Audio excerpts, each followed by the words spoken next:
84 லட்சம் ஆன்மவேத உயிரினங்களினாலேயும் அந்த ஆன்மா படிப்படியாக அகவிளக்கம் பெற்று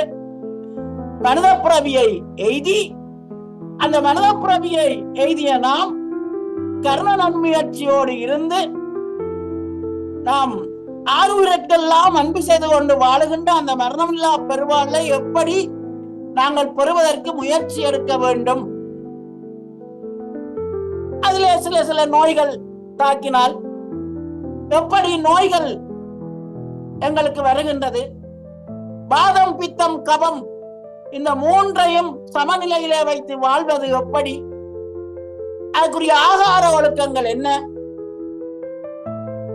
அந்த ஆகார ஒழுக்கங்களை மையப்படுத்தி கொண்டு நாங்கள் எப்படி ஜீவகாருண்ய ஒழுக்கத்தை கடைபிடிக்க வேண்டுமாக இருந்தால் எந்தெந்த ஒழுக்கத்தை எந்தெந்த ஆகாரம் மூலமாக ஆகார ஒழுக்கத்தை கடைபிடித்து எந்தெந்த ஒழுக்கங்களிலே இருந்து நாங்கள் அகவளர்ச்சி உற வேண்டும் என்பதெல்லாம் மிகவும் அழுத்தம் திருத்தமாக இந்த ஞாயிற்கடையன் என்னால இயன்ற அளவுக்கு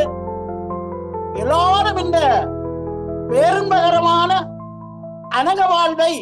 அருவநிலையிலிருந்து அனக வாழ்க்கை பெற வேண்டும் என்கின்ற நல்ல எண்ணத்திலே இந்த 5 நாட்களும் எல்லாம் வல்ல அருட்பெரும் ஜோதி ராமலிங்க பெருமானாருடைய தனிப்பெரும் கருணையினாலே